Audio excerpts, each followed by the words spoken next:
tal? Bienvenidas, bienvenidos a esta serie de entrevistas en el contexto del Encuentro Internacional sobre Independencia Judicial. Hoy platicaremos con la jueza Adriana Orocu Chavarría del Poder Judicial de Costa Rica. Bienvenida, señora jueza. Muchísimas gracias a ustedes por estar acá. Y también estamos con el doctor Eduardo Rodríguez Belché, expresidente de la Corte Suprema de Bolivia. Bienvenido, doctor. Gracias, un gusto compartir. Y pues aprovechar el tiempo que tenemos. Señora jueza, ¿en qué momento podemos identificar que hay una crisis en la independencia judicial? Sí, eso es una pregunta compleja que es multifactorial en la respuesta. Sin embargo, como regla general, podemos decir que hay crisis en el Poder Judicial cuando el Poder Judicial ya no funciona para corregir los excesos de poder de quienes creen que no tienen límites, ya sea en la parte pública del Estado o en la parte privada de los estados. O sea, ¿esto qué quiere decir? Que si en una institución pública se exceden, que yo como ciudadano vaya al Poder Judicial y solicite que se reconduzcan mis derechos y me los devuelvan y el Poder Judicial no funciona. Y cuando eso se generaliza, cuando hay una percepción de desconfianza, y no estoy diciendo que haya una resolución, porque puede ser que en las resoluciones siempre hay un 50% que está inconforme porque simplemente no me favoreció porque el proceso no daba para tal. Pero cuando ya hay una percepción de que algo está pasando por lo que el Poder Judicial ya recurrentemente no devuelve los derechos a la sociedad, que han sido limitados por quienes son actores de poder en los estados, ya ahí sí tenemos una crisis. Podemos hablar inclusive que ya los índices de corrupción en los estados manifiestan también una visibilización de lo que pasa en los estados y lamentablemente lo que pasa en el Poder Judicial. Pero cuando hay corrupción en el Poder Judicial y se generan estas crisis, lo malo es que el ciudadano ya lo siente mucho más porque el sentimiento colectivo de la justicia es lo que el Poder Judicial también debe respetar y debe proteger, porque la independencia judicial, cuando se crean estas crisis, es porque hay presiones, ya sea dentro de la institución donde laboramos los jueces o fuera de la institución, para que nosotros no nos limitemos únicamente por la ley, sino que entonces quebremos la ley y entonces ya esos derechos que las personas reclaman ya no se los demos en una sentencia y eso se vuelve parcial. Entonces ahí es donde sucede la crisis, donde se rompe la imparcialidad, donde no se confía en el Poder Judicial para que me devuelva mis derechos y en donde yo no puedo garantizar que si algo pasa voy a contar con un juez que pese a todas las presiones va a ser incólume en su integridad para fallar en favor, no le estoy diciendo en favor mío, en favor de lo que corresponde con respecto a la ley y a la justicia. Y eso desde luego ataca la legitimidad de los propios poderes judiciales. Es un factor que mina la confianza que tiene la ciudadanía en los poderes judiciales. Pero ¿qué pasa cuando con un uso de discurso básico de conceptos como el concepto de democracia, doctor, se busca una legitimación básica de una transformación del Poder Judicial o un ataque a la propia independencia judicial, justo con el pretexto de un concepto de democracia muy básico como una simple decisión mayoritaria? ¿Cómo podemos entender esto y cómo afecta también en este sentido la independencia judicial? Bueno, la democracia en su concepción más elemental es que es el gobierno del pueblo para el pueblo, pero ese es el concepto literal. En la práctica, el pueblo vota y delega la representación en diputados, senadores, delega el ejercicio del gobierno a un presidente y delega a jueces y magistrados el ejercicio de la jurisdicción. Entonces, la democracia es mucho más compleja que simplemente decir el pueblo elige aquí a todos. Eso es imposible. La representación política expresada en la simpatía a los partidos va por la elección de diputados, senadores o el propio presidente. En contraste, la representación o la delegación más bien de una función judicial para jueces y magistrados se opera a través de jueces o magistrados que son personal técnico, que tienen que tener una capacidad de ejecución de la justicia, de realización de la justicia, que es muy distinta a la representación política. Los parlamentarios responden a sus votantes, a su partido, en tanto los jueces responden a los hechos que juzgan, a la ley que deben aplicar y a su propia conciencia, no responden a un electorado. Es todo lo contrario. Por eso, cuando se habla de democracia, hay que saber distinguir qué nivel de delegación popular se trata. Y cuando ese discurso permea y es efectivo, ¿cómo pueden responder las judicaturas ante semejante pues, ataque, ¿no? Que precisamente busca debilitar estos controles que representan para el ejercicio del poder? Le voy a decir un refrán que decimos en Costa Rica. Esto es simplemente burro amarrado contra tigre suelto. Es dificilísimo que el Poder Judicial pueda combatir esas narrativas a la misma velocidad y con la misma intensidad que se atacan a los poderes judiciales. Y esto pasa aquí en México y pasa en toda América Latina. Las narrativas deslegitimadoras de los poderes judiciales, de los jueces, de llamarlos corruptos, de poder judicial corrupto, también queda en que hay otro dicho que dice, miente, miente, miente, que algo quedará. Entonces, estas narrativas construidas para deslegitimar es para que la población crea que efectivamente eso pasa. Y claro, conste que no estoy diciendo que no pasa. Lamentablemente, como institución humana, tiene falencias, pero no es la mayoría, porque la mayoría, nosotros si vamos a las estadísticas y vemos cuántas sentencias se producen por día en un poder judicial, y cuántas de esas pueden tener falencias, es un mínimo el que se produce con estos lamentables halos de corrupción que se dan. Pero la mayoría son sentencias que efectivamente, como decía don Eduardo, se revisan a través de la motivación. La motivación es la parte más democrática de una sentencia, donde el juez o la jueza le dice a usted como ciudadano por qué falló de tal forma. Eso es lo que tiene que revisar el ciudadano y valorar. Y entonces, cuando las personas no ven solo lo que se ve en las sentencias de forma individual, sino que escuchan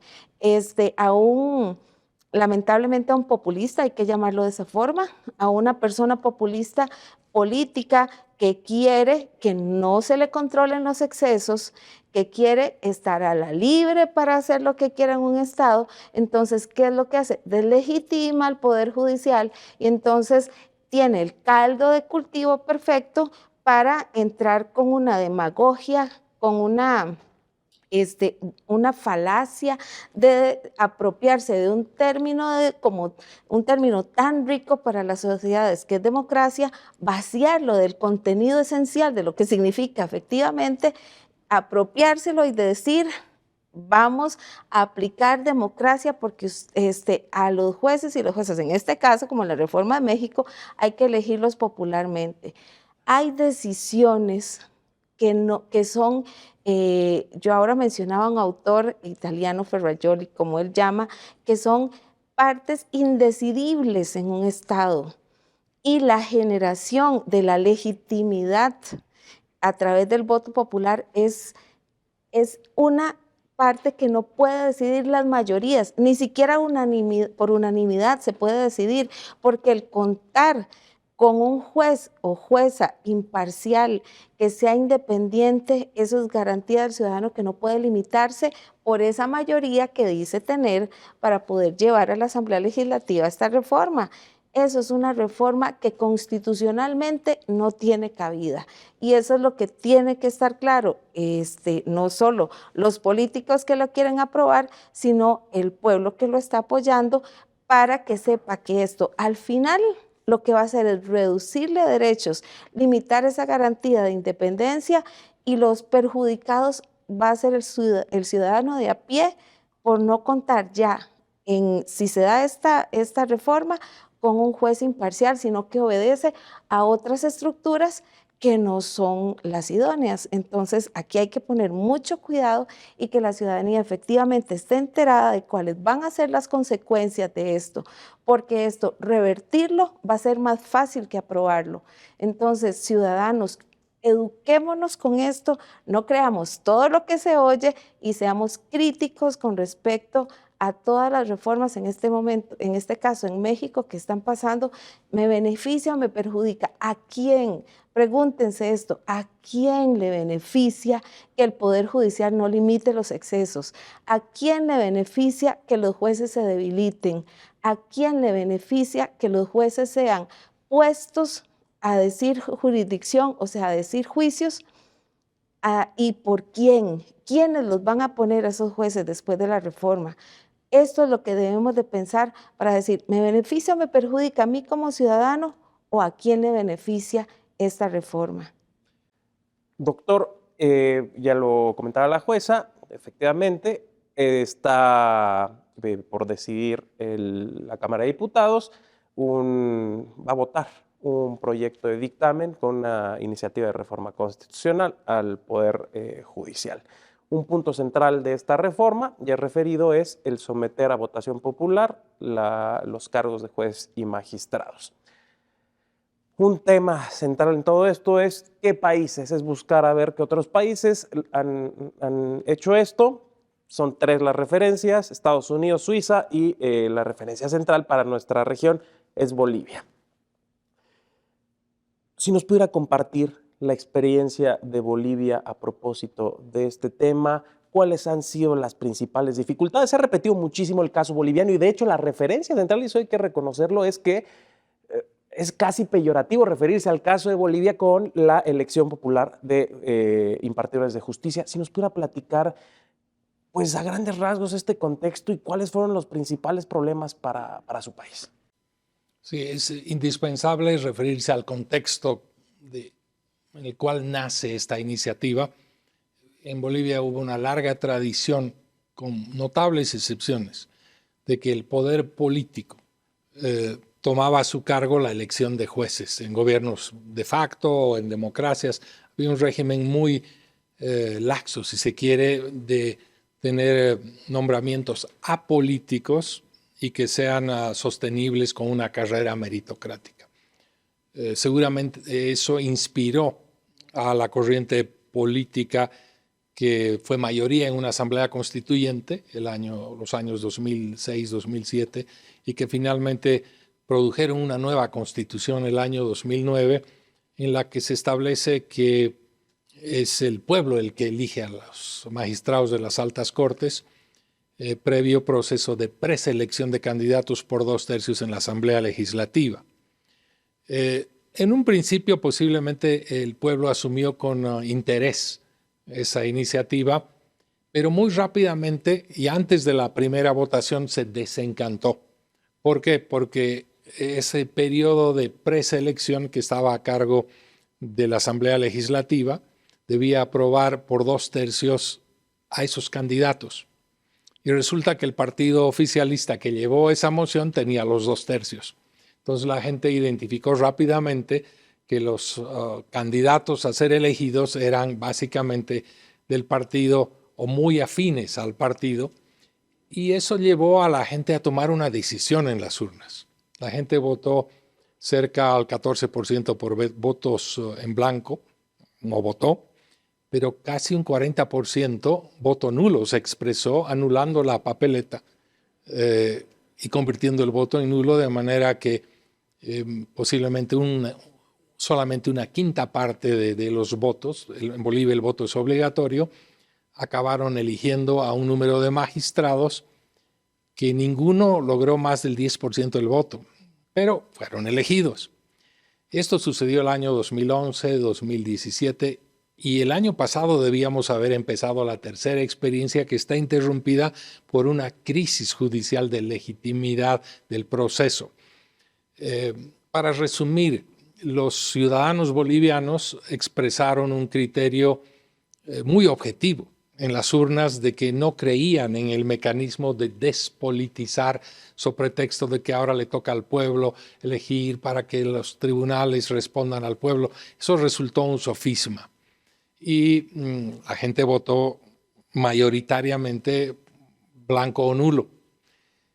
Por una parte, luego en términos de la mecánica, de la logística de elegir, fue otro factor muy crítico porque la Constitución prohíbe que los candidatos a magistrados puedan hacer campañas o que nadie pueda hacer campañas por él. Y esta información sobre los candidatos la difundía el órgano electoral. Pero estamos hablando de que cada papeleta de elección tenía más de 120, 130 candidatos. Y el ciudadano de pronto se enfrentaba a lo que llamaban en términos coloquiales una sábana de elección y era más fácil tacharla toda.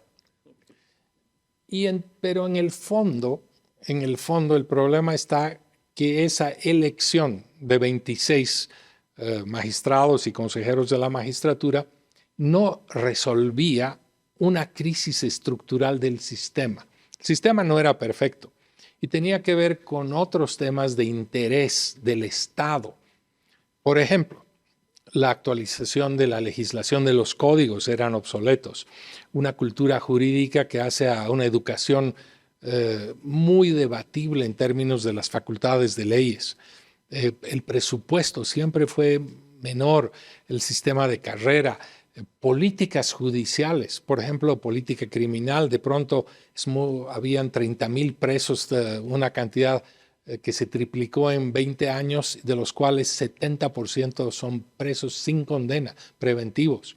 Entonces, la sola elección de 26 jueces que solo resuelven menos del 1.8% de las causas no iba a solucionar el problema y de hecho no lo solucionó. Entonces, un poco para cerrar, la experiencia boliviana posiblemente en términos políticos estuvo bien intencionada, ¿por qué no? Además, la política es eso, hacer posible propuestas. En la práctica fracasó, y fracasó rotundamente por la decisión de los propios ciudadanos, que cancelaron un voto y dejaron expresa constancia en más del 60% de que no había lugar a elegir a nadie.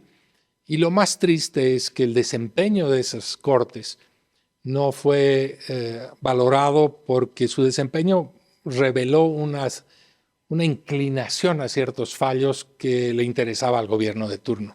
Entonces se politizó más, se hizo evidente, y los bolivianos estamos reflexionando sobre la necesidad de revertir ese proceso. Y esta pregunta se la hago a los dos. ¿Cómo se ve desde fuera la circunstancia hoy en México con esta iniciativa de reforma, entendiendo el caso boliviano y, por ejemplo, desde Costa Rica, que es un referente a nivel regional en temas de protección de derechos fundamentales, ¿no? Sede de la propia Corte, es referencial por las resoluciones, ¿no?, que hay en protección de derechos, insisto. ¿Cómo se ve a México con esta dimensión poblacional y lo que representa México para la región? Claro, es una sorpresa que México no haya tomado, o más bien que se haya tomado desde la ciudadanía un papel tan pasivo para defender la judicatura independiente, porque yo creo que es por falta de información, volvemos a la falta de información y a la poca comunicación eventualmente que ha habido históricamente entre los poderes judiciales y el ciudadano. Y es que los jueces hemos tenido lamentablemente la estructura y la educación de estar trabajando en solitario. Pero el tema de que ya las sentencias hablan por sí mismas, ya esto en una sociedad como la actual ya no es posible. Tenemos que salir, decirle a las personas qué hacemos, por qué lo hacemos, cómo lo hacemos y por qué estamos garantizando sus derechos a través de nuestra función. Y por eso es que desde Costa Rica lo vemos de una manera muy sorpresiva, que no se ha reaccionado mucho más eficientemente para que el aparato político no realice una reforma tan brutal al sistema de justicia como la que se está queriendo aprobar ahorita. Y me disculpan por el término brutal, pero es que en realidad es una reforma que no garantiza un juez imparcial. Decíamos que esto limita completamente la garantía del artículo 8 de la Convención Americana de Derechos Humanos de tener un juez imparcial cada persona que acuda a los tribunales de justicia. Esto lo limita, lo disminuye completamente y más bien otorga en el proceso una muy poca transparencia de cómo van a ser designados esos jueces, de cómo esos jueces van a actuar, por quién van a ser puestos esos jueces, porque sabemos que lamentablemente en toda América Latina el crimen organizado a partir del 2018 especialmente ha tenido un boom tremendo en las sociedades, y con ese flagelo tan terrible que hay en nuestras sociedades, dejar en este momento ese portillo abierto para que esta criminalidad organizada actúe es sumamente peligroso. Y bueno, en el mismo sentido la pregunta, ¿cómo se ve desde Bolivia, en este caso, que en México se avecine algo similar? Con mucho interés, porque nosotros estamos viviendo las contingencias lamentablemente negativas de esta iniciativa que posiblemente, reitero y de buena fe, plantearon los constituyentes. Yo creo que México es un país que ha legado instituciones fundamentales a América Latina y al mundo, como el amparo y una tradición democrática muy interesante. Entre otras, por ejemplo, sufragio efectivo, no reelección. Curiosamente, en Bolivia uno de los temas que entretuvo estas cortes elegidas y que se podría decir que actuaron inclinados al poder de turno, se manifestaron sobre la reelección. El problema que ustedes no tienen, y creo que es un buen ejemplo. Yo dejaría a la responsabilidad de los representantes legislativos que ustedes tienen para que mediten sobre las experiencias y las contingencias o las consecuencias de esta decisión, y en última instancia será el pueblo el que tenga que ser llamado a votar, y posiblemente de una lección de que lo ideal no es necesariamente lo perfecto, ¿no? Entonces, desearle lo mejor a México. Creo que es un pueblo hermano que merece lo mejor. Perfecto, pues bueno, les quiero agradecer mucho por haber compartido con nosotros estas reflexiones. También los invitamos a que pues sigan analizando, sigan acercándose a diversas fuentes de información, a reflexionar, insisto, sobre este tema tan importante para la estabilidad y la democracia del Estado mexicano. Pues muchas gracias nuevamente, gracias a ustedes por habernos acompañado, y sigan en el canal del Poder Judicial de la Federación.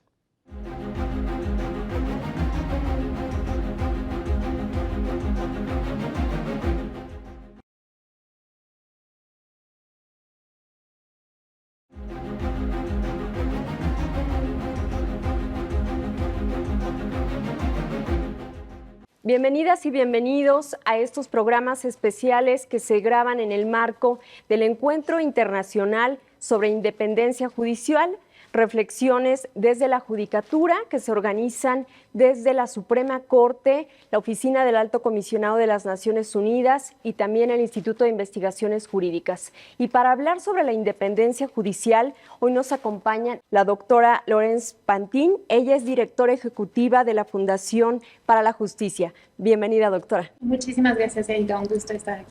Gracias. Y nos acompaña también el doctor Julio Ríos. Él es investigador del ITAM. Bienvenido. Muchas gracias.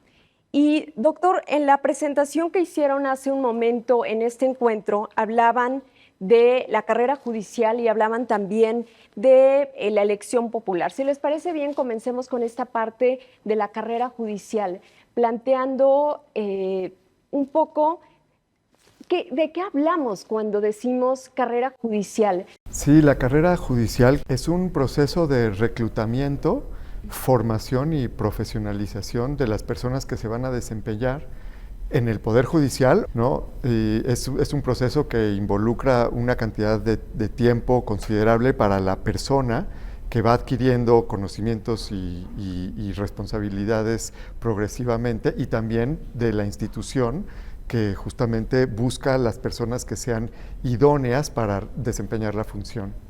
Y que además podríamos decir que esta carrera judicial nos garantiza sí que haya una preparación y que de alguna manera lleguen los mejores, las mejores.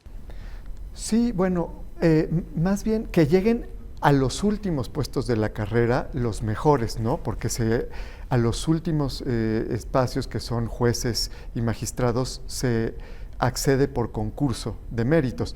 Y en los primeros escalones de la carrera hay distintos modos de reclutamiento, algunos también por concursos, pero la idea es que se vayan preparando los que ingresan en los primeros niveles, vayan adquiriendo experiencia, especialización, profesionalización, para que después puedan concursar por los puestos en los escalones superiores de la carrera.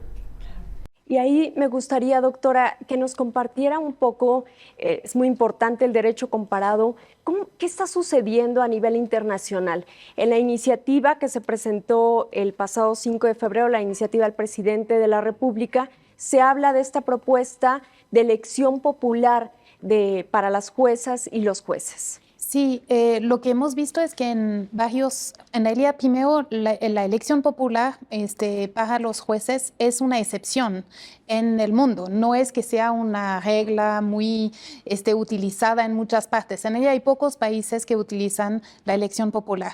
En particular se utiliza para designar a jueces en 3 países, Estados Unidos, Bolivia y Suiza, pero no necesariamente para nombrar a todos los jueces de esos países.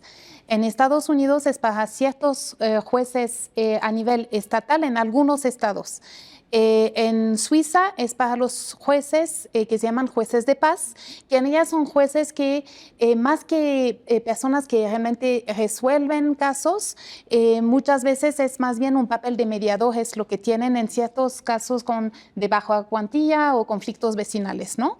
Y en Bolivia, al contrario, los jueces que se nombran por voto popular, y esto es desde hace poquito tiempo, desde 2009, son jueces de las más altas cortes. Pero en ningún caso se está planteando que todos los jueces se nombren por voto popular, como es el caso en la iniciativa presidencial, donde se plantea que 7.500 jueces de los niveles, pues, jueces magistrados a nivel estatal, pero también jueces magistrados ministros a nivel federal puedan ser nombrados por este método. Y esto implica incluso retos en términos logísticos de viabilidad. De hecho, en Bolivia se vio que, por ejemplo, para escoger a 26 cargos en 2011-2017, que fueron las 2 elecciones que se dieron, allí pues había primero un problema de las boletas. En la primera elección la boleta era demasiado larga, con demasiados candidatos, la gente no podía saber a quién estaba votando, no conocía a todos los candidatos, y esto que eran menos de 200. En el caso de México, hemos calculado, si realmente se implementa para todos los cargos y como se está proponiendo, más de 39,000 candidatos. La gente, obviamente, pues en algunos estados serían algunos, en otros candidatos no serían para todos, pero de todos modos representa esto más o menos el 10% de las personas que se dedican al derecho en México, según la última encuesta nacional de ocupación y empleo. Entonces, representa una cantidad enorme de personas, y esto, el problema es que implica que las personas lo más probable es que voten de manera desinformada. Y esto no implicaría en realidad mejorar la legitimidad de las personas que lleguen, porque tendrían seguramente pues porcentajes de participación en estas elecciones muy bajos, como se ha visto en Bolivia y en algunos estados de Estados Unidos, que esto es uno de los retos cuando se propone este cambio, ¿no?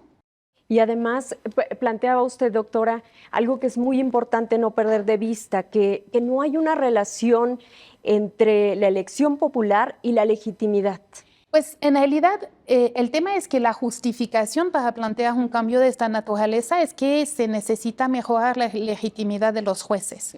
El tema es que Primero, en experiencias internacionales se ha demostrado que en ocasiones, en lugar de mejorar la legitimidad, dado que los cargos, justamente las personas que llegan a esos cargos, luego tienen que responder a ciertos intereses, porque pues han tenido que, digamos, hacer alianzas con el poder político para llegar al puesto, o porque se preocupan por su reelección, que es el caso, por ejemplo, en Estados Unidos, cuando los jueces buscan reelección, muchas veces estudios han demostrado que los jueces empiezan a responder a los intereses de los electorales. Entonces puede ser en un estado donde hay mucha delincuencia, o se considera que hay delincuencia, pues mano dura, según la posición que tienen los electores sobre el tema del aborto, puede ser que los jueces busquen acercar su posición a esta, no porque realmente piensen esto, sino porque esto les va a dar votos. Esto no abona a la legitimidad de los juzgadores. Y de hecho, como lo mencionaba esta mañana, hay otras maneras de mejorar la legitimidad de los jueces. Y esto pasa precisamente por lo que decía Julio hace un momento.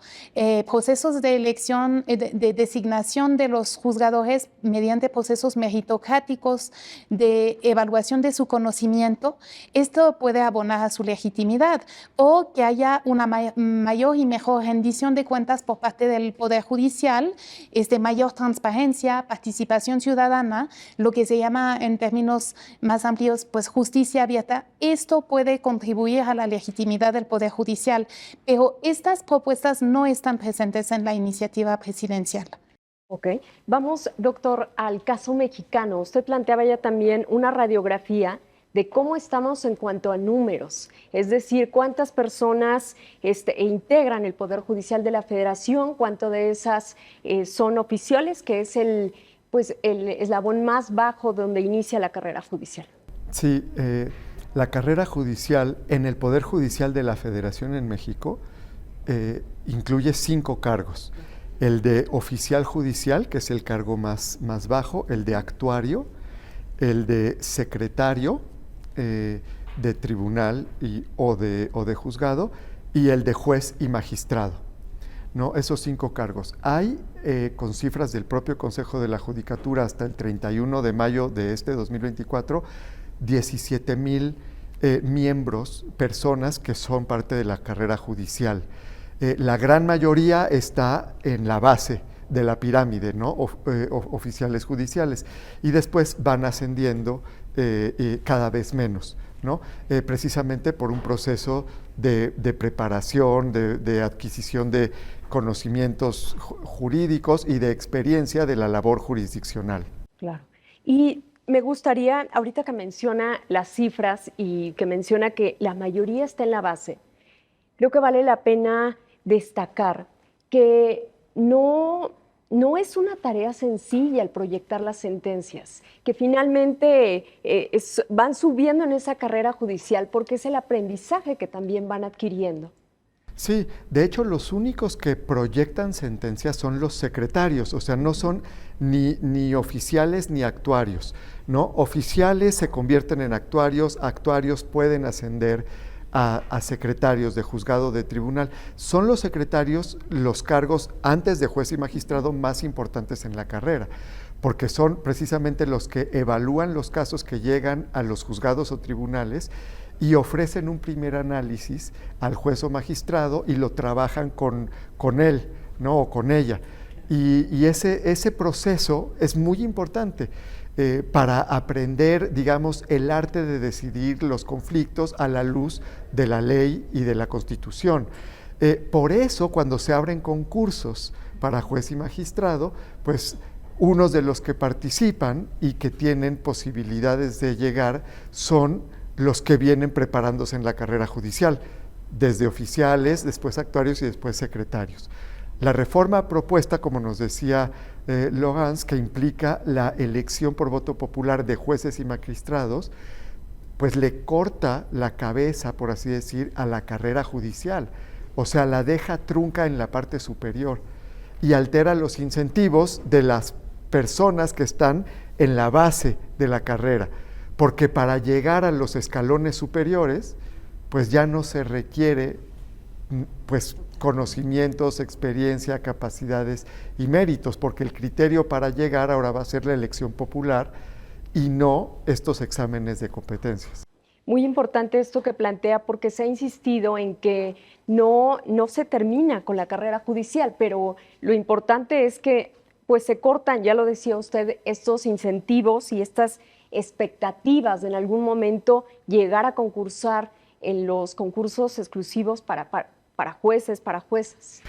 No se termina en un sentido muy simplista, en el sentido de que las personas van a seguir estando ahí y después pueden competir por un puesto de elección popular, pero tienen que ser postulados por los miembros del Poder Ejecutivo o Legislativo o la Corte Suprema, que va a ser electa también. Entonces, se rompe el ascenso por acumulación de experiencia y conocimientos. Entonces, sí se lastima, porque la carrera judicial es todo, ese es el sistema mediante el cual personas que son reclutadas en el Poder Judicial en cargos, digamos, inferiores, van ascendiendo gracias a esa acumulación de conocimientos y de experiencia. Entonces, si el último escalón ya no se adquiere mediante concursos de competencia y méritos, pues entonces sí se lastima la carrera. Claro. Y quisiera sumar algo. Sí, algo que decía Julio, que me pareció muy relevante esta mañana, es que toda esta inversión de recursos, de tiempo que se ha hecho para justamente formar, la carrera judicial nos ha tomado más de 30 años justamente llegar a ella, desarrollarla. Que se pueda mejorar seguramente desde mi perspectiva, creo que hay cosas que se podrían plantear. De hecho, por ejemplo, la posibilidad de ampliar el acceso, que no sea solamente internamente, pero que también gente de fuera, para que no haya esta endogamia que se reprocha, ¿no? Que quizá tiene cierto pues validez este argumento. Yo creo que sí se puede mejorar, pero toda esta inversión, todo el trabajo que se ha realizado para mejorar, profesionalizar a los jueces y magistrados y todos los otros eslabones, yo creo que esto efectivamente está en riesgo de perderse. Y además hay un problema. La reforma, en principio, lo que busca, según la iniciativa y su exposición de motivos, es mejorar la eficiencia, recortar los tiempos. En un primer momento, lo único que va a hacer esta elección por voto popular es en realidad paralizarlo del Poder Judicial durante meses, porque quienes van a llegar como jueces y magistrados, si no tienen, y la mayoría de las personas seguramente no tendrán esa experiencia en la carrera judicial, pues no van a estar en posibilidades de emitir una sentencia. Se van a tardar muchísimo en aprender y entonces implica, yo calcularía, por lo menos 6 meses, siendo muy optimista, para que ellos realmente puedan realizar este trabajo. Y esto implica que la gente común y corriente, la gente que está en espera de su sentencia, pues va a tardar más todavía en obtenerla. Entonces, en lugar de eficientar el sistema en un primer momento, y esto que va a haber una elección, va a paralizar el sistema de justicia.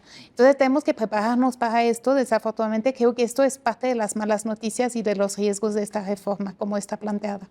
Un último comentario, doctor. Quisiera reforzar lo que dijo Loans, que me parece muy importante. Tenemos esta carrera judicial de manera formalizada, desde 1994-95. No existía antes. Tenemos 30 años con la carrera judicial, que claramente es un proyecto en construcción permanente y perfectible. Hay muchísimas cosas que mejorar, pero la reforma propuesta por el presidente no las atiende, al contrario, atenta contra los principios básicos de la carrera judicial y sería pues un gasto arbitrario de toda esa inversión, no solamente de recursos materiales, sino de horas que las personas han dedicado para su formación y preparación en la resolución de conflictos profesional. Y no quisiera cerrar sin preguntarle, doctora, la experiencia de Bolivia. Sí, efectivamente, ha habido varias reformas que se han implementado después de implementar este gran cambio. Y el mismo gobierno que impulsó la reforma en algún momento reconoció que había fracasado esta reforma y quiso dar vuelta atrás, no lo logró, porque también, pues, efectivamente, los jueces nombrados por voto popular luego, pues, tienen existe esta idea de que ellos son tan intocables como los otros puestos de elección popular. Puede ser bueno por una parte, pero en realidad aquí hay un tema importante que resalta, que es el riesgo que hay para la independencia judicial.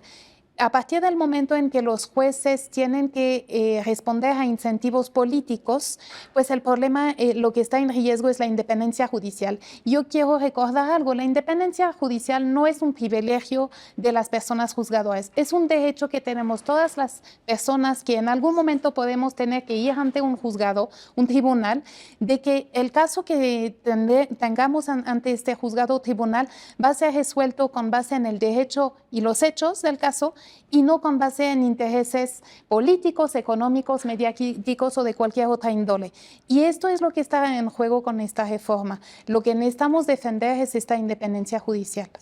Sin duda, pues yo les agradezco mucho que nos hayan acompañado en este programa especial sobre independencia judicial. Doctora Lawrence, doctor Julio, muchas gracias. Y a usted, muchas gracias por su amable atención.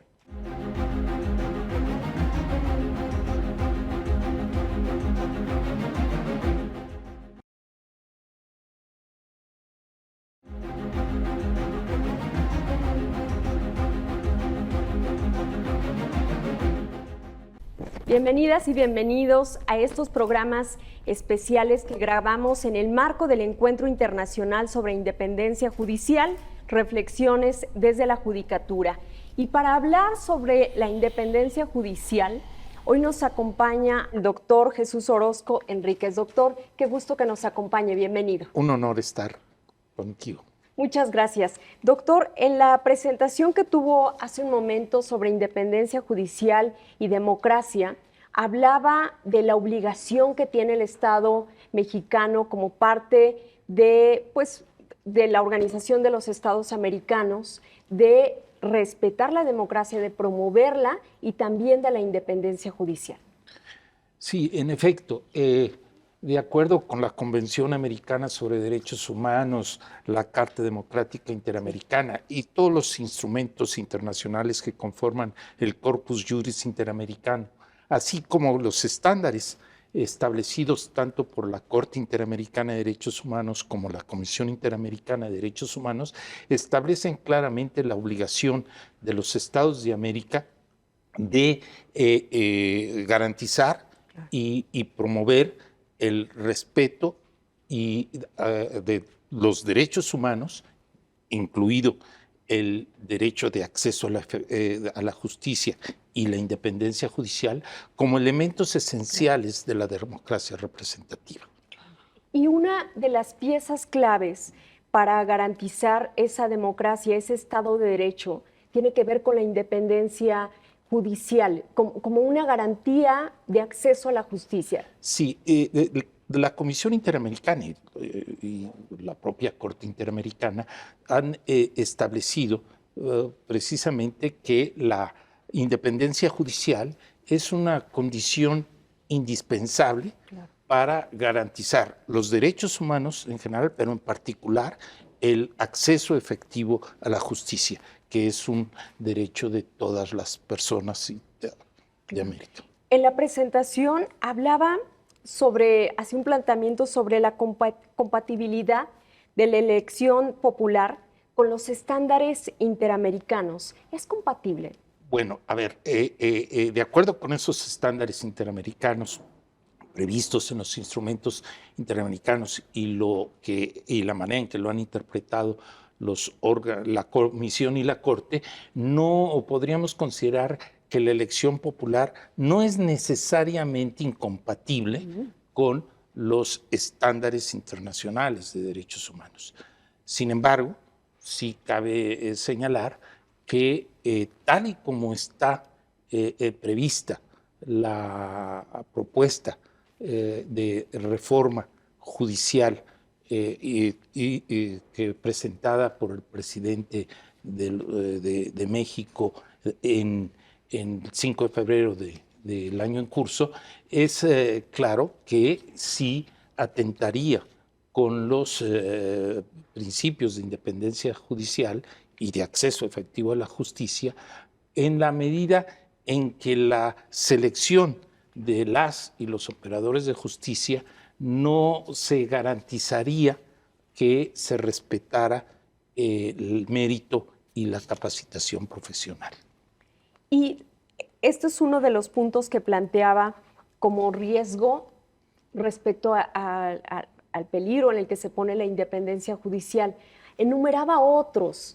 Bueno, ciertamente, a ver, tal y como está el hecho de que se prevea la elección popular de juezas y jueces de la magistratura, es el caso de que también coincidan con las elecciones de candidatas y candidatos al Ejecutivo y al Legislativo, por una parte, propiciaría que también previa postulación de las ramas políticas de gobierno, que serían los que harían una selección que se sometería a la elección popular, es previsible, ¿verdad?, que prevalezcan esas postulaciones frente a las que incluso el Poder Judicial pudiera proponer,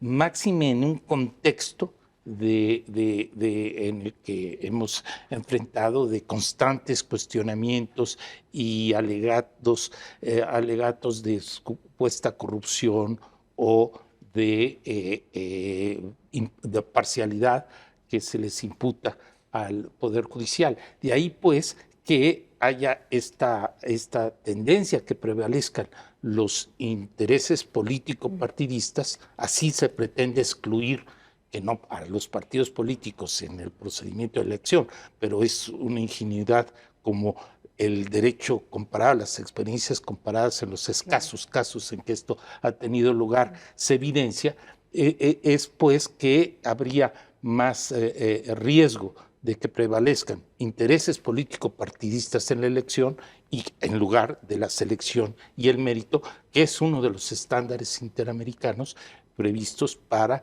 que se haya una garantía de la independencia judicial.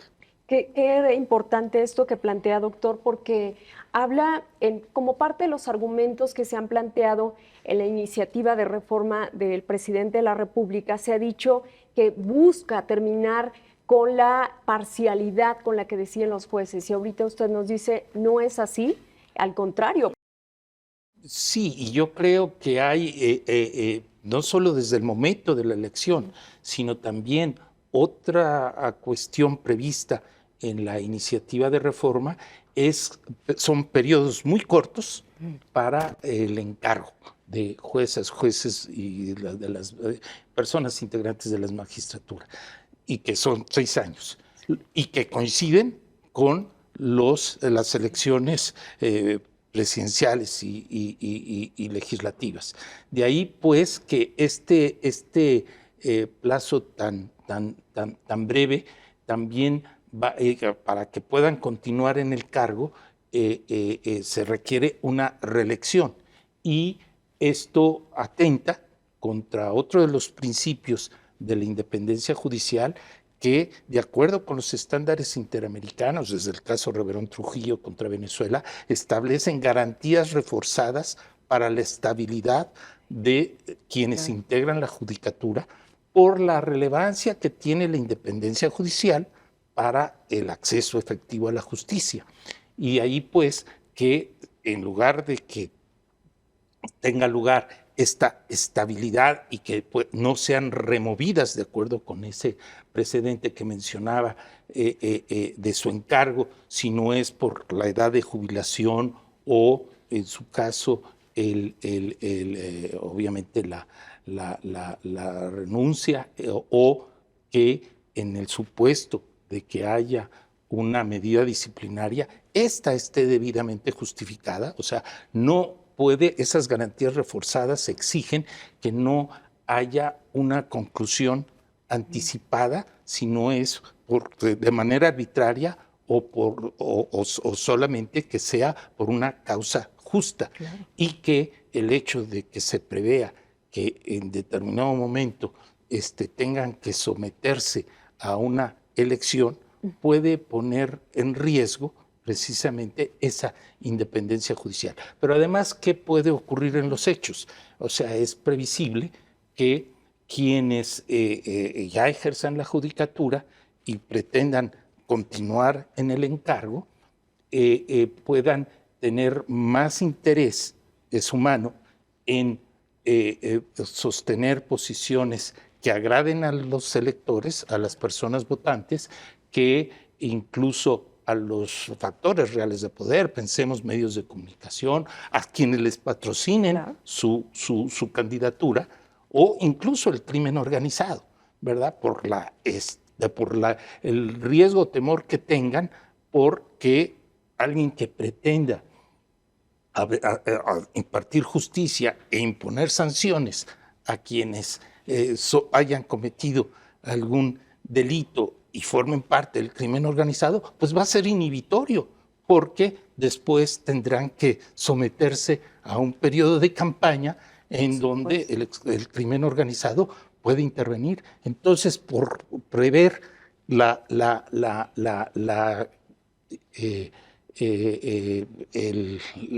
posibilidad de obtener el voto y su propia seguridad, téngase en cuenta que la elección que recién tuvimos en este año fueron más de 30 personas candidatas, además que perdieron la vida. Entonces, esa es la dimensión, o los riesgos en que se pone a su familia cuando se ven en la necesidad de presentarse en una contienda electoral. Entonces, son infinidad de riesgos, ¿verdad?, que estimo riñen con la independencia judicial. Incluso hay otros aspectos, ¿verdad?, el que también se requiera que un tribunal de disciplina judicial, también de elección popular, sea el que en determinado momento resuelva sobre la permanencia o no en el encargo o una eventual decisión, sanción disciplinaria, pues también pone en predicamento, porque esas personas que también serían postuladas por las ramas políticas de gobierno, previsiblemente propiciaría que hubiera una coincidencia entre los intereses de las personas que lleguen a integrar, derivado de una elección popular, ese Tribunal de Disciplina Judicial, con quienes conforman la mayoría en el Ejecutivo y el Legislativo.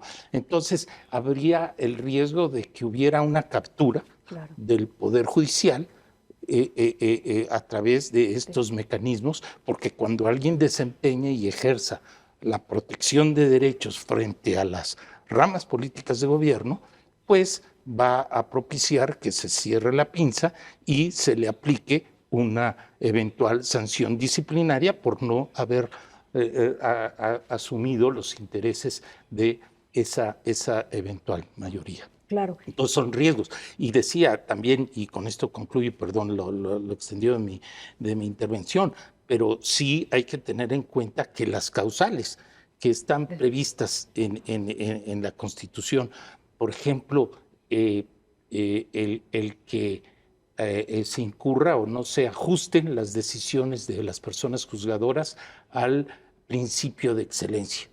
Adolece de una vaguedad que es contraria al principio de legalidad establecido en el artículo 9 de la Convención Americana, o que también se prevea que son definitivas e inatacables esas resoluciones del Tribunal de Disciplina Judicial, viola el derecho a un recurso por parte previsto en el artículo 8 de la Convención Americana. Claro. Y solo para finalizar, doctor, ante estos riesgos que nos plantea, ¿existiría la posibilidad de que hubiera una responsabilidad internacional por parte del Estado mexicano? Sí, es así. O sea, ya mencionaba yo de esa obligación de todo Estado americano, incluido México, que en ejercicio de su soberanía ha establecido el compromiso internacional de garantizar la independencia judicial y el acceso efectivo a la justicia. si en determinado momento no cumple con ese compromiso internacional, se actualizaría la posibilidad de una responsabilidad internacional ante las instancias internacionales competentes, tanto del sistema universal como del sistema interamericano. Incluso, y concluiría, en el sentido de que no sería argumento, ¿verdad?, de que como lo estableció la Constitución, Sí. esta reforma, El derecho toda interno. vez que, de acuerdo con la Convención de Viena sobre Derecho de los Tratados, un Estado no podría esgrimir un argumento de derecho interno como para justificar el incumplimiento de sus compromisos internacionales. Claro, pues le agradecemos mucho, doctor, estas reflexiones que son importantes en el contexto de la discusión que se vive ahora sobre las iniciativas. Muchas gracias. Muchas gracias, un honor estar aquí. Y a usted muchas gracias por su amable atención. Hasta la próxima.